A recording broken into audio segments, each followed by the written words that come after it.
Your winning streak has ended. Your luck has run out. Violating the law is a losing proposition, and you can bet on that. The story didn't begin with a whistle or a buzzer beater or a headline. It began with a whisper, so faint, so fragile, that it should have dissolved in the noise of the season. But whispers have weight when they come from the right mouths. And this one came from a young data analyst buried deep inside the NBA's digital operations department. A kid nobody paid attention to because he didn't speak much. He watched numbers instead of people. And one night, inside a room humming with servers and screens, he saw something that didn't make sense. A betting pattern that felt too synchronized, too perfect, too profitable. It wasn't a glitch. It wasn't luck. It was a blueprint, one that pointed to something bigger, darker, and far more dangerous than a simple to gamble gone wrong. Within days, that whisper had traveled from a cubicle to a supervisor, from a supervisor to a league official, and from the league to the FBI. Most investigations begin with a slow burn, a patient unfolding of clues. This one didn't. This one detonated. Agents discovered encrypted servers connected to offshore wallets. They traced algorithm-generated bets placed seconds before major in-game shifts. They found a shadow network of insiders, trainers, assistants, former players, even staffers who once walked the league's most respected hallways. Everyone thought the Tim Donaghy scandal was the worst thing that could ever happen to professional basketball. But Donaghy was a firecracker compared to the nuclear reactor they were now staring at. Soon, the FBI uncovered something even more dangerous.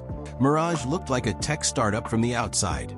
Solar panels glistening, tinted glass walls reflecting the heat. But inside, the air was cold, humming with supercomputers swallowing live NBA data in real time. Mirage wasn't a casino, it was a weapon.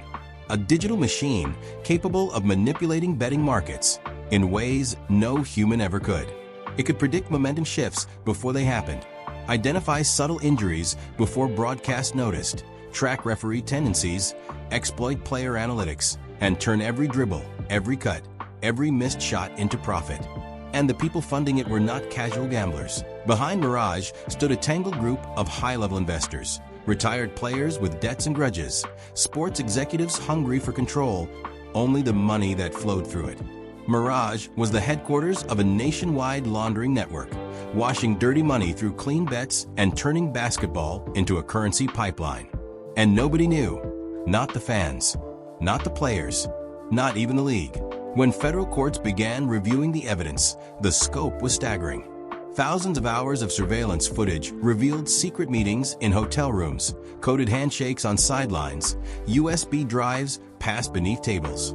Crypto wallet logs exposed millions moving through offshore accounts in the Cayman Islands, Dubai, Singapore. Wire transfers traced the fingerprints of people who should have been untouchable. Franchises braced for impact, preparing statements, firing PR teams, hiring crisis managers. And for the first time in its history, the NBA no longer felt like the safest league in American sports. Its credibility fractured, its foundation trembling. The public felt betrayed. Fans who had believed in the purity of last-second heroics suddenly questioned everything. That impossible fourth-quarter comeback? Was it talent or coordination? That unexpected slump from a reliable star? Injury or instruction? Trust collapsed like a sandcastle hit by a tidal wave. People who had grown up loving the sport felt foolish, like their emotions had been played with, monetized and weaponized. Basketball was supposed to be honest, unpredictable, human. Now it felt like theater. Careers ended in hours, not days. Chauncey Billups, once respected as a coach and champion, was exposed for providing analytical access to contacts tied to Mirage. Terry Rozier's sudden financial surge, long rumored but never proven, was finally explained. Damon Jones, caught in the crossfire of encrypted chats and burner phones, became an unwilling symbol of how far the scandal reached. Millions of dollars in contracts evaporated like smoke. Endorsements vanished. Reputations disintegrated. And when analysts counted the total damage, the number was staggering. Over $600 million in financial losses to the league. But numbers couldn't capture the real destruction. What broke wasn't money. It was belief. In the aftermath, the NBA scrambled to rebuild itself. Sweeping reforms hit the league with the force of an earthquake. Third-party monitoring teams were hired to analyze player data independently, ensuring no one could manipulate it again, turning the league into one of the most regulated entertainment industries in the country. Players were forced to disclose every investment, every partnership, every connection that even smelled like gambling. Betting deals were terminated instantly, stadium ads removed, partnerships dissolved, millions refunded. Staff and officials with even the slightest ties to the investigation were removed, quietly, permanently. But even with all the reforms, the damage felt irreversible. A shadow now to lived over every play. Every hot streak was scrutinized. Every slump was suspicious. Sports writers questioned momentum shifts like detectives. Fans debated outcomes with distrust instead of excitement. The NBA entered a new era, one where every move, every stat, every decision was watched under a microscope. The innocence of the game was gone, replaced by caution, oversight, and fear. The final FBI press conference was held in a packed federal auditorium buzzing with tension. Cameras clicked. Reporters leaned forward. Agents stood with binders stacked like bricks. And when the lead official stepped to the podium, he repeated the same line that had begun the investigation months earlier. Your winning streak has ended. Your luck has run out. Violating the law is a losing proposition. It sounded like a warning, but it was really an obituary for a version of basketball that no longer existed. Because this scandal wasn't just about money. It wasn't just about crime. It was a massacre of trust, integrity, and the fragile innocence that sports depend on to survive. It tore through the heart of a league that had once been built on magic. Jordan's gravity-defying dunks, Kobe's killer instinct, Curry's impossible range. The scandal didn't destroy the players. It destroyed the idea that the game itself was pure, that ChatGPT can beneath the chaos. Something else was brewing, a shift in the culture of the game. Players began policing each other. Teams watched their own locker rooms more carefully. Younger athletes grew up understanding scrutiny as part of the job. Fans learned to love the sport again, slowly, cautiously, rebuilding the bond one game at a time. But they never forgot. Suspicion became a permanent companion to the sport they adored. The league tried to pretend everything was normal, but the scars were everywhere. They lived in the pauses between commentators' sentences, in the way fans watched games with narrowed eyes, in the awkward smiles of players during post-game interviews. Everyone was moving forward, but no one was really healed. Analysts whispered about certain games with two perfect endings, the ones that suddenly felt manufactured instead of magical. They dissected buzzer beaters frame by frame, questioning whether brilliance had been real or calculated. Plays once celebrated as legendary now played like confessions. Every improbable comeback, every shocking upset, every suspiciously timed injury. Fans rewatched them all like crime scene tape, studying angles, searching for the fingerprints of manipulation they were once too innocent to see. Coaches who once shouted about hustle and heart now talked endlessly about transparency. Their press conferences sounded less like game evaluations and more like courtroom defenses. They emphasized accountability. They emphasized honesty. They emphasized things they never had to explain before the scandal tore the league's foundation apart. Even behind closed doors, team meetings changed. Whiteboards filled with strategy were now crowded with protocols, compliance reminders, warnings about data leaks. Reminders that one careless whisper could destroy careers. Players felt it most. They could hear the doubt in every question, feel the suspicion in every handshake. Some had to defend plays they made years earlier. Others carried the shame of being lumped into a scandal they had nothing to do with. The joy of the game, the pure, childlike love that pushed them through years of sweat and sacrifice, had been tainted. They weren't just fighting opponents anymore. They were fighting shadows. And trust became the most valuable currency in basketball. More important than championships. More coveted than MVPs. A player with trust became a cornerstone. A team with trust became a rarity. A coach trusted by his locker room became priceless because the league finally understood the truth the scandal revealed. Talent can be drafted, systems can be built, and championships can be won. But trust, once broken, might never come yet. Despite everything, the game survived. The players kept playing. The fans kept watching. The league kept evolving. Because basketball was bigger than its darkest moments. It had survived labor wars, the sport had lost its innocence, and innocence never returns once it's gone. Years later, when people looked back on the scandal, they didn't talk about the money or the arrests or even the reforms. Those details faded with time, numbers buried in old spreadsheets, court transcripts sealed in dusty archives. It was the moment fans realized the game they loved. The game they grew up with, argued about, lived for, could be bought, manipulated, controlled like a stock on a screen or a pawn in a private war. They remembered the silence that fell across arenas, the kind that didn't feel to like anticipation or tension, but grief. The kind that made even the loudest stadiums sound like funeral halls.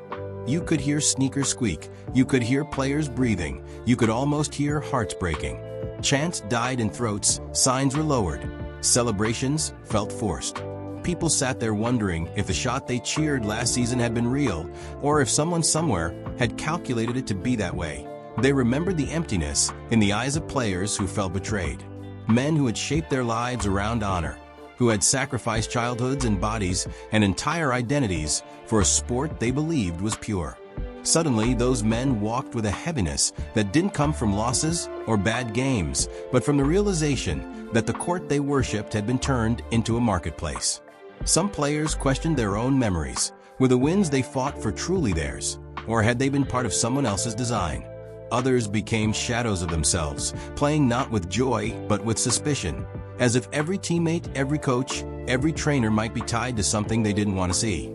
And they remembered the weight of a truth too heavy for the league to hide. The NBA tried to move on. New season started, new stars rose, new rivalries formed, but the wound never fully closed. It lay beneath the surface like a bruise that refused to fade, reminding everyone of what had been lost. Years passed, champions came and went, records were broken, banners were raised. But whenever someone brought up that dark year, the room always fell quiet. Because it wasn't just a scandal, it was the moment millions of people learned that even the most beautiful games can lie. And once you learn that, you never watch the same way yet, even in that darkness, a single truth remained unshakable. The game was still worth fighting for, worth protecting, worth rebuilding. Because basketball wasn't just entertainment. It was memories, childhoods, communities, lifetimes. It was the sound of a ball hitting hardwood, the roar of a crowd at the perfect shot, the electricity of a comeback nobody saw coming. Those things couldn't be corrupted. Not forever. Still, the scandal became a warning carved into the DNA of the league. No system is unbreakable, no institution untouchable, no sport immune. Mirage may have fallen, but the shadow it cast would stretch far into the future, shaping the game in ways nobody could erase. And in the end, when all the reports were sealed and all the trials concluded, one truth remained, simple, haunting, unforgettable. Nothing in sports is ever as pure as it seems. And once the illusion shatters, there is no going back. The echoes of betrayal don't fade. They linger like dust in a room no one has cleaned, settling in corners people try not to look at. For years, fans had believed in magic, in destiny, in the idea that heart and hustle wrote the script of every game. They believed that the best team won because they deserved to, not because someone in a desert data center had already calculated the outcome. The game continues. The story moves forward, but something inside it has changed. The innocence that once wrapped basketball like a warm blanket has been ripped away, leaving behind a colder, harder truth. Players step onto the court with the same fire, the same dreams, but now there's a shadow trailing behind every shot, every run, every miraculous comeback. Commentators fill silence with theories. Fans question everything, every whistle, every substitution, every missed free throw. What used to feel like divine unpredictability now feels like a puzzle people are afraid might have already been solved, and the trust that was lost will echo forever. Not loudly, not like breaking glass or a gunshot, but quietly, constantly, like a drip in the back of a dark room. It will live in the way audiences hesitate before celebrating, in the way analysts avoid certain conversations that feel too dangerous, in the way players stare down reporters, wondering if they're being judged for more than their stats. The league will polish its arenas, release statements, invest millions in transparency. But trust is not a product you can manufacture. It's a heartbeat, and once disrupted, it never beats the same way again. People will still cheer. Kids will still dream of buzzer beaters. Families will still gather around TVs on playoff nights. But beneath the joy lies a quiet hesitation, the memory of a time when everything they believed in was turned against them. In the end, the scandal did more than expose corruption. It forced the world to confront a truth it had been avoiding. When money becomes the compass, even the purest game can lose its direction. And though basketball survived, though the league rebuilt its image and fans returned, the crack in the foundation remains, thin, subtle, but permanent.